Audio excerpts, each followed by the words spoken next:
하나님 말씀 마가복음 7장 1절에서 7절까지의 말씀 함께 공독하겠습니다. 마가복음 7장 1절에서 7절까지의 말씀 함께 합독하겠습니다. 마가복음 7장 1절에서 7절까지의 말씀 함께 읽겠습니다. 바리새인들과 또 서기관 중 몇이 예루살렘에서 와서 예수께 모여들었다가 그의 제자 중 몇 사람이 부정한 손, 곧 씻지 아니한 손으로 떡 먹는 것을 보았더라. 바리새인들과 모든 유대인들은 장로들의 전통을 지켜 손을 잘 씻지 않고서는 음식을 먹지 아니하며 또 시장에서 돌아와서도 물을 뿌리지 않고서는 먹지 아니하며 그 외에도 여러 가지를 지켜 온 것이 있으니 장과 주벌과 녹그릇을 씻음이러라. 이에 바리새인들과 서기관들이 예수께 묻되 어찌하여 당신들의 제자들은 장로의 전통을 준행하지 아니하고 부정한 손으로 떡을 먹나이까? 이르시되 이사야가 너희 외식하는 자에 대하여 잘 예언하였더라 기록하였으되 이 백성이 입술로는 나를 공경하되 마음은 내게서 멀더라. 사람의 계명으로 교훈을 삼아 가르치니 나를 헛되이 경배하는도다 하였느니라. 아멘. 존귀하신 하나님 감사합니다. 저를 주님의 전에 나오게 하시고 기도의 자리에 있게 하시네 감사를 드립니다. 주님 앞에 나오는 믿음의 심령들 하나님 늘 기억하여 주시고 또 그 입술에 고백을 받아 주시옵시며 주님께 하루하루의 삶을 늘 맡길 때마다 그 마음과 생각을 지켜 주시옵소서. 하나님 이 시간에도 말씀을 듣고 기도하고자 합니다. 우리가 늘 하나님을 바라볼 때 삶에 감사함을 잊지 않게 하여 주시옵시고 또 은혜를 강구하는 귀한 시간 되게 하여 주시옵소서. 함께하여 주시면서 구했으며 거룩하신 이름으로 기도드리옵나이다. 아멘. 오늘 우리가 살펴볼 이 내용은 예수님께서 바리새인들 또 서기관들과 논쟁하시는 그런 내용입니다.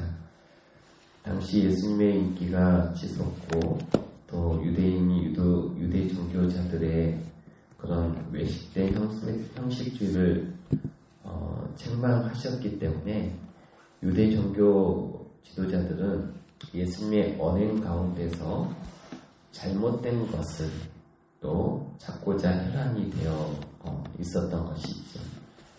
유대 종교 지도자들 예수님이 어떤 말실수를 하나 어떤 잘못된 행동을 하나 하고 늘 그렇게 지켜보는 가운데 오늘 본 말씀에 보면은 바리새인과 서기관들이 감시의 눈으로 주목하고 있다가 드디어 건수를 하나 발견합니다.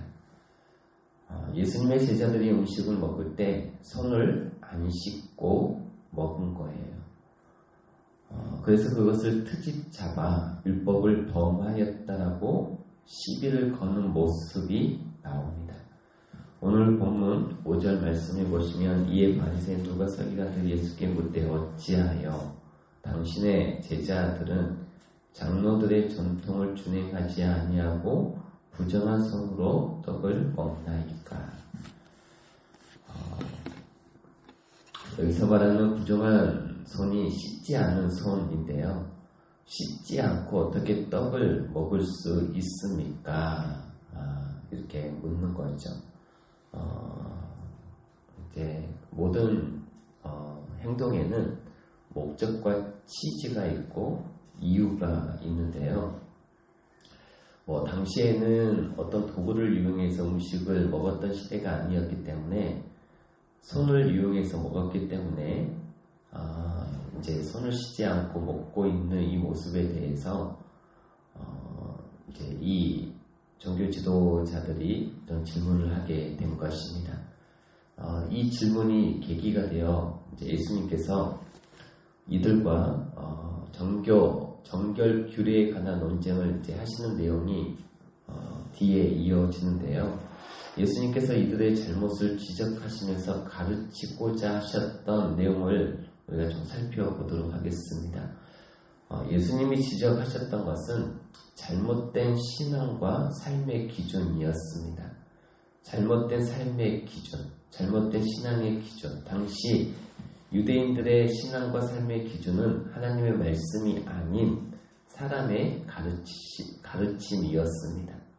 오늘 본문에서도 바리새인들과 이 서기관들이 씻지 않은 손으로 음식을 먹었다라고 하는 것을 가지고 태클을 걸면서 그 고발의 근거를 모세의 율법에서 찾았던 것이 아니라 장로들의 전통에서 찾고 있습니다.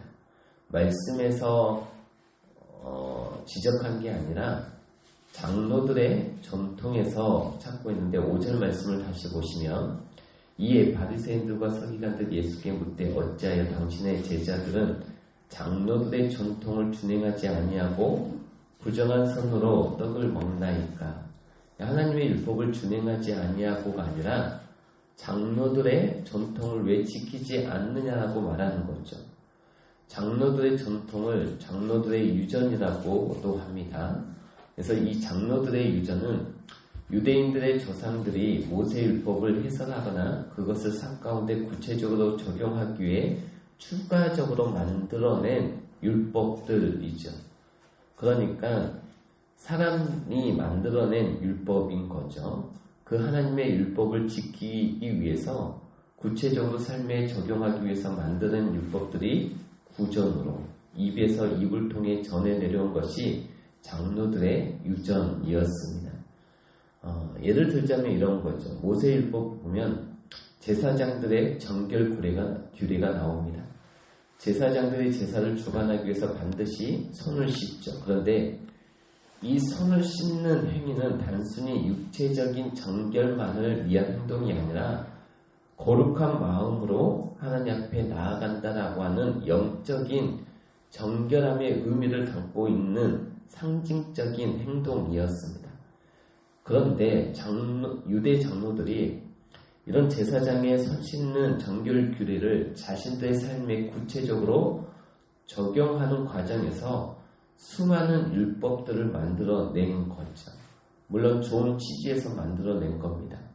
그러나 그 내용, 참된 의미는 잃어버린 채 형식만 남게 되었고 그 형식으로 모든 것을 재단하는, 판단하는 그런 경우로 그렇게 나아가게 된 것이죠. 그것이 오늘 본 말씀에 나오는데요. 3절 말씀을 보시면 바리새인들과 모든 유대인들은 장로들의 전통을 지켜 손을 잘 씻지 않고서는 음식을 먹지 아니하며, 이게 이제 장로들의 전통이었는데 반드시 음식을 먹을 때는 손을 씻어야 한다. 이게 장로들의 유전인데 이 기준으로 비춰봤을 때 제자들이 걸린 거예요. 그 다음 4절 말씀을 보시면 또 시장에서 돌아와서도 물을 뿌리지 않고서는 먹지 아니하며, 여기 물이라고 하는 단어의 해설을 보면 또는 목욕하지 않으며 이렇게 나와 있는데, 그러니까 시장에 갔다 와서는 반드시 목욕을 하고 음식을 먹어야 되는 이런 것들입니다. 이 외에 여러 가지가 있다고 뒤에 나오죠. 그 외에도 여러 가지를 지켜오는 것이 있으니 장과 주발과 녹그릇을 씻음이러라. 이제 이게 전부 사람이 만든 계명입니다. 그러니까 시장에 갔다 와서 반드시 목욕을 해야 음식을 먹을 수 있다. 이것은 하나님의 율법이 아니라 사람이 만들어낸 율법들인 거죠. 그러니까 씻어야 한다라고 하는 초점에 맞추다 보니 거기에 따른 율법들을 또 만들어낸 것이죠. 우리가 흔히 농담 삼아서 이제 지가복음, 자기복음이라고 말을 하잖아요. 그러니까 마음대로 만들어낸 겁니다. 삶의 기준이 철저하게 하나님의 말씀이어야 되는데 유대인들은 어느 순간부터 하나님이 만들어낸 이 계명이 삶의 더 중요한 기준이 된 것이죠. 예수님이 이것을 날카롭게 지적하시는데 7절 말씀에 보시면은 사람의 계명으로 교훈을 삼아 가르치니 나를 헛되이 경배하는 도다 하였느니라. 너희가 하나님의 계명을 버리고 사람의 전통을 지키느니라. 너희들의 신앙과 삶의 기준은 내 말씀이 아니라 그냥 너희들이 그동안 지켜왔던 장로들의 유전, 전통, 사람들의 가르침이 되었다라고 말씀하고 있습니다. 그래서 이 장로들의 유전 때문에 정작 하나님의 계명을 어기고 버리게 된 거죠. 그러면서 장로들의 유전 중에서 고르반 제도라고 하는 샘플 하나를 예로 들어서 그들이 하나님의 계명을 버린 악함을 지적하시는데, 이 고르반이라고 하는 단어의 뜻은 하나님께 드린 예물이라는 뜻입니다. 하나님께 드린 예물, 그런 문자적인 뜻을 가지고 있는 일종의 맹세와 같은 것이죠. 예를 들면 어떤 사람이 집에 있는 물건이나 재산에 대해 고르반이라고 맹세를 하면 그 물건과 혹은 그 돈은 집에 있더라도 이미 하나님께 바친 것이 됩니다. 그래서 어느 누구도 손댈 수 없는 물건과 물질이 되는 것이지요. 그것을 오늘날 개념으로 하면 어떤 물건을 예배당에 바치지 않고 그것이 집에 있더라도 고르반하고 맹세를 하면 이것은 이미 하나님께 바쳐지게 된 거죠. 누구도 손댈 수 없습니다. 그리고 반드시 그 물건이나 물질은 하나님 앞에 바쳐야 하는 거죠. 당시 이 장로들은 자녀들이 부모님께 드려서 봉양해야 될 것을 고르반 하나님께 드렸다 그렇게 맹세하면 부모 봉양 의무를 지키지 않아도 된다고 가르쳤습니다. 불효자들은 부모 봉양을 회피하기 위해서 이 고르반 제도를 악용했던 것이죠. 그러니까 고르반 맹세를 통해 다 하나님께 드렸다. 그래서 부모님께 드릴 것이 없고 하나님께 나는 의무를 다했기 때문에 가르친 대로 부모에게 의무는 행하지 않아도 된다 해서 부모 봉양의 의무를 그런 식으로 피하고 그 다음이 이제 중요한데, 그러면 하나님께 바친 것은 다 하나님께 바쳐야 될 거 아니에요? 그런데 고르반 해놓은 것을 일부만 바치고 나머지는 자기가 씁니다. 교묘한 거죠.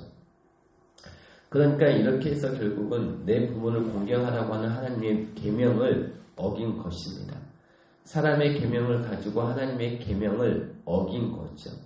이 말은 결국 사람의 가르침을 하나님의 말씀보다 더 중요한 기준으로 붙들었다라는 것입니다. 그래서 그 잘못된 기준으로 이들은 자신의 신앙을 과시했고 그 잘못된 기준으로 남을 정죄했으며 남을 판단했습니다. 그리고 이제는 예수님에게까지 태클을 걸고 있는 것이죠. 우리가 성경을 수박 겉핥기식으로 알고 있으면 이런 오류를 범할 수 있다는 것입니다. 그냥 전통에 의해서 내려오는 그냥 내 삶의 어떤 형식적인 신앙생활을 가지고 말씀에 근거한 삶이 아니라 그냥 전통에 의해서 그냥 어떤 흐름에 의해서 쌓여온 나의 행동 양식이 성경을 거스리고 내 마음대로 행하는 모습들을 가질 수 있다는 것이죠.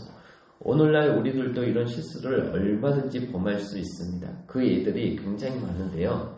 가장 대표적인 것이 저는 성공이라고 생각합니다. 자녀들에게 네가 공부를 잘해서 성공해야 크게 돼야 하나님께 영광을 돌릴 수 있고 하나님의 영광을 드러낼 수 있다.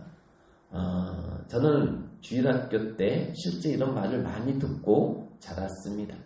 주일학교 선생님들 교회 안에서도 거짓말하면 안 돼, 그냥 죄를 지면 안 돼, 이런 말을 듣는 것이 아니라 꼭 하나님의 영광을 말할 때는 공부 잘해야 돼, 훌륭한 사람이 되어야 돼, 크게 되어야 돼, 좋은 대학에 들어가야, 좋은 직장에 들어가야 하나님께 영광 돌릴 수 있어 라고 하는 그런 말들을 많이 듣게 된 것이죠. 참 희한하게 너는 죄를 멀리하고 거짓말하지 말고 여러 가지 죄 짓지 않으면 그 거룩한 모습을 통해 하나님께 영광을 돌려드릴 수 있어. 그런 가르침을 주일학교 때 얼마나 많이 들어보셨습니까? 그런 말보다는 솔직히 제가 주일학교에 많이 다녔지만 너는 거룩한 삶을 통해 하나님께 영광 돌려드릴 수 있어, 이런 말은 잘 못 들었던 것이죠. 거짓말하지 말아라, 살인하지 말아라, 이런 말은 많이 듣긴 했죠. 그런데 희한하게 하나님의 영광만 나오면 그 뒤에 성공이 따라 붙습니다. 크게 돼야 된다, 공부 잘해야 된다, 성공해야 된다. 이게 지가 복음, 자기 복음이라는 것입니다. 성경 어디에서 우리가 사회적으로 큰 인물이 되고 성공해 하나님께 영광을 드러낼 수 있고 하나님께 영광 돌릴 수 있다? 성경 어디에 그런 말씀이 있습니까? 하나님의 자녀가 하나님의 영광을 세상 가운데 드러내기 위해서는 거룩한 삶을 살 것을 성경은 시종일관 우리들에게 말하고 있습니다. 그렇지 않습니까? 우리의 거룩한 삶, 죄를 멀리하고 하나님을 가까이하는 하나님의 말씀에 순종하는 거룩한 삶을 통해 우리는 하나님의 영광을 세상에 드러내는 것이죠. 그런데 이게 사람의 가르침으로 어느 순간 싹 변질이 됐어요. 그래서 공부 잘해야 하나님께 영광 돌릴 수 있어. 자꾸 이렇게 성공주의로 몰고 가죠. 유일한 모델이 요셉입니다. 요셉과 같이 되어야 된다. 총리가 되어야 된다. 뭐 이런 애들이 아주 많습니다. 그리고 우리가 전도할 때도 복음을 선포하는 것이 아니라 어떤 교회에 어떤 자랑거리를 얘기할 때 사회적으로 성공한 사람들의 그런 모습을 먼저 드러내는 부분들이 많이 있습니다.